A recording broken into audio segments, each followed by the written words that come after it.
돈을 모으는 건 안 쓰는 것이 아닙니다. 당신의 미래에 투자하는 일입니다.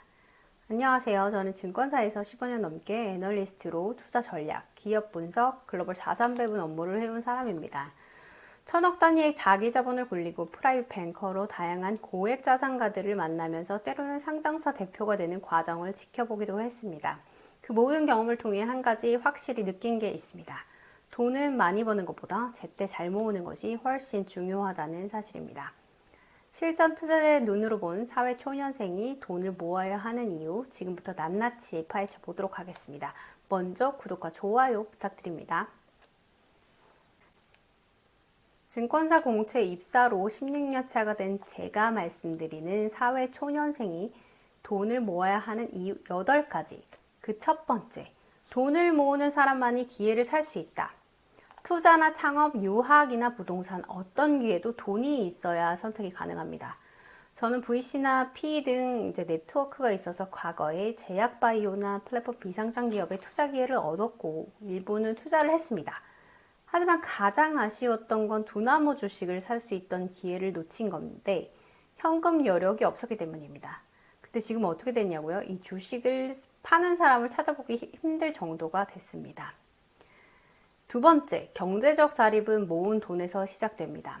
독립, 자취, 차량 구입, 부모님 도움 없이 내 삶을 꾸리려면 기본 자금이 필요합니다. 항상 부모님이 도움을 주실 수는 없습니다. 20대가 되면 내 돈을 내가 컨트롤할 수 있어야 합니다. 모든 돈은 대가가 필요합니다. 세상에 공짜 돈이란 없습니다. 부모님 돈이 다 내 것이 될 거라는 생각 또한 오만입니다. 첫 월급부터 돈 모으는 습관이 있어야 진짜 자립이 시작됩니다. 자, 세 번째, 위기는 언제든 찾아옵니다. 비상금은 생존 도구입니다. 저도 입사 7년 차에 가족에게 큰일이 생기면서 급하게 돈이 필요했던 적이 있습니다. 다행히 그때 모아둔 1억 원 가까이 돈이 그 상황을 버티게 해줬습니다. 최소 3개월에서 6개월치 생활비는 반드시 비상금 통장으로 꼭 마련해 두세요. 자, 네 번째, 복리는 돈의 마법이 아니라 시간의 기술입니다. 매달 20만 원을 10년 투자한 사람과 10년 후에 200만 원을 투자한 사람, 결과는 생각보다 크게 차이가 납니다. 복리의 열쇠는 돈이 아니라 시간입니다. 지금은 못 느끼실 수 있지만 시간이 돈보다 더 귀중합니다.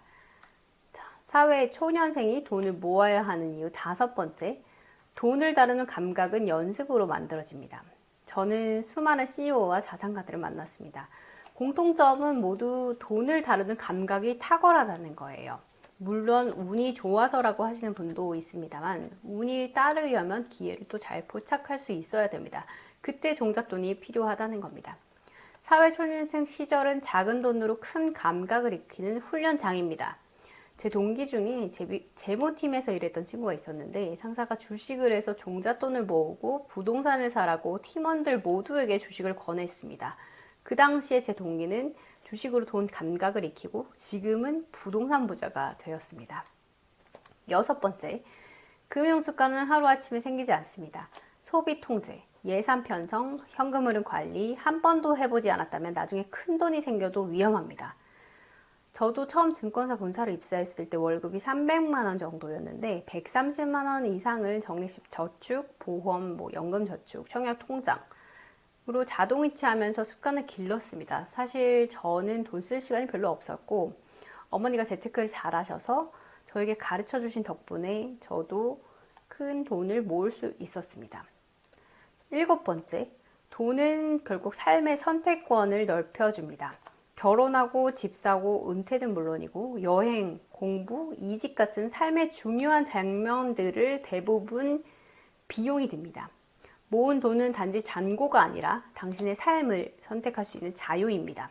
이것이야말로 경제적 자유를 이루는 지름길입니다. 여덟 번째, 시장은 늘 기회를 줍니다. 하지만 준비 안 된 사람은 놓칩니다. 2020년 코로나 시기, 그리고 2022년 금리 인상기 때, 그리고 2023년 AI 테마 때, 그리고 부동산 급등기 때, 그 후에 코인 부자들까지 이 모든 시기에 자산이 2배 이상 불어난 사람도 있습니다. 차이는 단 하나, 그들은 준비가 되어 있었고 당신은 준비가 되지 않았을 뿐입니다. 사회초년생을 위한 실전 재테크 팁 이제 제가 알려드리도록 할게요. 첫 번째, 첫 월급 통장부터 3개로 나누세요. 생활비 계좌, 저축 계좌, 투자 계좌 모두 자동이체를 필수로 합니다. 월급은 최소 50%에서 60% 자동 저축이라든지 투자를 해야 되고요. 그 저축이 단지 예금이 아니라 1억 모으기 상품이라든지 복리구조가 좋은 상품, 청약통장 만들기, 실손보험 가입하기, 연금저축 가입하기 이것 모두 자동이체로 만들어두면 여러분들이 신경 쓸 일이 전혀 없습니다. 두 번째, 매달 지출 리포트를 정리를 합니다. 저도 지금까지 가계부를 쓰고 있는데 내가 어디에 과소비를 하고 있는지 내가 무엇에 전혀 쓰지 않는지를 보면서 스스로를 객관화할 수 있습니다. 이것이 가장 중요한 포인트이고요. 세 번째로는 신용카드 유혹 피하기입니다. 포인트 준다면서 무조건 30만 원 써야 하는 신용카드보다는 여러분 체크카드를 쓰면서 소비 통제를 해보시면 좋습니다. 한 달 소비가 곧 자산의 크기를 좌우합니다. 마지막으로 소비 전에 이건 정말 나에게 필요한 건가 하고 자문하는 습관을 들이는 겁니다. 여러분 지금 모으는 10만 원, 30만 원이 5년, 10년 뒤에 당신의 선택지를 완전히 바꿔줄 수 있습니다. 그걸 저는 증권사에서 그리고 제 삶에서 수없이 많이 목격했습니다. 앞으로 다양한 정보들과 그리고 제가 했던 경험들을 듣고 싶으신 분들은 구독과 좋아요 부탁드리고 앞으로도 좋은 컨텐츠로 찾아뵙도록 하겠습니다.